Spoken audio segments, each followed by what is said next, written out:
ஆண்டவராகிய இயேசு கிறிஸ்துவின் இனிய நாமத்தினாலே ஆரோக்கியமான செய்தியின் நேரம் என்ற நிகழ்ச்சியோடு இணைந்திருக்கிற அன்பான தேவ பிள்ளைகள் யாவருக்கும் இயேசு நடத்தி காட்டுவார் ஊழியத்தின் சார்பாக எங்கள் அன்பின் வாழ்த்துக்களை தெரிவித்துக் கொள்கிறோம். இந்த நாளிலும் நாம் கர்த்தருடைய வார்த்தையை தியானிப்பதற்கு முன்பாக நம்மை அர்ப்பணித்து கர்த்தருடைய வார்த்தைக்கு நேராய் கடந்து செல்லலாம். நன்றி சொல்லுகிறோம் பரிசுத்த ஆவியானவரே. ஒவ்வொரு நாளும் உடைய கிருபையினால் எங்களோடு கூட நீங்க இடைபடுகிற உடைய வார்த்தைக்காக நன்றி சொல்லுகிறோம். நீங்க எங்களோடு கூட பேசுகிற வார்த்தைக்கு நாங்கள் கீழ்ப்படிந்து நிறைவான நன்மைகளை பெற்றுக்கொள்ள தகுதிப்படுத்தும் உம்முடைய கரத்திலே அர்ப்பணிக்கிறோம். இயேசுவின் நாமத்தில் ஜெபிக்கிறோம் எங்கள் நல்ல பிதாவே, ஆமென் ஆமென். இந்த நாளிலும் கர்த்தர் நம்மோடு இடைபடுகிற வார்த்தை மத்தேயு 13:43. நீதிமான்கள் தங்கள் பிதாவின் ராஜ்யத்திலே சூரியனைப் போல பிரகாசிப்பார்கள். ஆமென். எனக்கு அன்பான தேவ பிள்ளைகளே, இந்த உலகத்திலே உண்மையிலே நீதிமான்களாய் நடக்கிறவங்க எப்படி இருப்பாங்க? கண்டிப்புள்ளவர்களாய் இருப்பாங்க. அவங்க கண்டிப்பாக தேவனுக்கு பிரியமில்லாத காரியங்களை அவங்க செய்ய மாட்டாங்க. தவறான காரியங்களுக்கு துணை போகவும் மாட்டாங்க. உண்மையான ஒரு நீதிமானாய் வாழுகிற தேவ பிள்ளைகளானா நீதிமான்கள் போல நடிப்பவங்க இந்த உண்மையிலே நீதிமான்களா இருப்பாங்க. தெரியுமா? அவங்கள பார்த்து அவங்களுக்கு பிடிக்கவும் செய்யாது, அவங்க கூட அவங்க சேரவும் மாட்டாங்க. இப்படி நீதிமான் மாதிரி இந்த உலகத்துல நடிக்கிறவங்க கண்டிப்பாக தவறு செய்கிறவர்களை ஆதரித்து கொண்டேதான் இருப்பார்கள். நாம் கவனமா இருக்க வேண்டும். இதிலிருந்தே உண்மையா யார் நீதிமானா வாழ்றாங்க, யார் நீதிமானை போல நடிக்கிறாங்கன்னு சொல்லி நாம் கண்டுகொள்ளலாம் தேவ பிள்ளைகளே. சங்கீதம் 34:19 சொல்லப்பட்டபடி நீதிமானுக்கு வரும் துன்பங்கள் அநேகமா இருக்கும், ஆனால் கர்த்தர் அவைகள் எல்லாவற்றிலும் நின்று நீதிமானை விடுவிப்பார். ஆமென், ஹல்லேலூயா.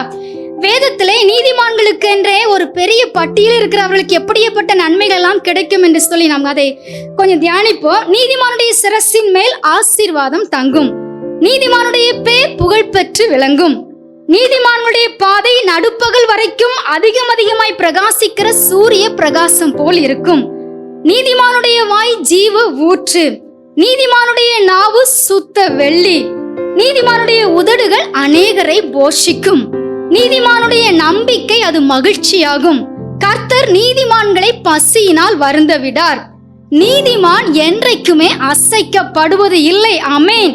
நீதிமான்கள் நன்றாய் இருந்தால் பட்டணம் களி கூறும். இப்படி நீதிமான்களுக்கென்று வேதத்திலே சொல்லப்பட்ட நன்மைகளை நாம் சொல்லிக்கொண்டே இருக்கலாம். அந்த வார்த்தைகள் உண்மையிலேயே நீதிமானாய் வாழுகிற தேவ பிள்ளைகளுக்கு நிறைவேறியே தீரும். அதுல எந்த ஒரு மாற்றமும் இல்லை.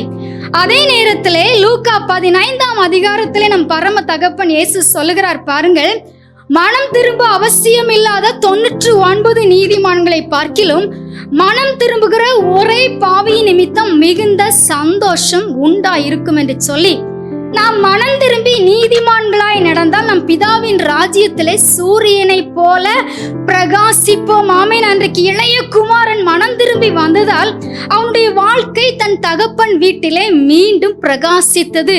நம்முடைய வாழ்க்கையும் இந்த உலகத்திலையும் பிரகாசிக்கணும், பரலோகத்திலையும் பிரகாசிக்கணும். அப்போ நம்ம நீதிமான்களாய் இருந்து இந்த உலகத்திலும் நன்மைகளை அனுபவிக்க வேண்டும், அந்த பரலோக ராஜ்யத்துக்குள்ளும் பிரவேசிக்க வேண்டும். அதற்காக நாம் நம்மை அர்ப்பணிக்கலாம். நன்றி சொல்லுகிறோம் பரிசுத்த ஆவியானவரே. நாங்கள் நீதிமானா இருக்கும் போது எங்களை நீர் கண்டிப்பாக ஆசீர்வதிப்பீர். ஆண்டவரே, என்றைக்குமே நாங்கள் அநீதிக்கு இடம் கொடாமல் உம்முடைய பிள்ளைகளாய் இருந்து அந்த பரலோக ராஜ்யத்தின் பிரஜைகளாய் அந்த பரலோக ராஜ்யத்துக்குள் பிரவேசிக்கிற தகுதியோடு வாழ கிருபை தாரும். உம்முடைய கரத்திலே தாழ்த்தி அர்ப்பணிக்கிறோம். இயேசுவின் நாமத்தில் ஜெபிக்கிறோம் எங்கள் நல்ல பிதாவே, ஆமென் ஆமென்.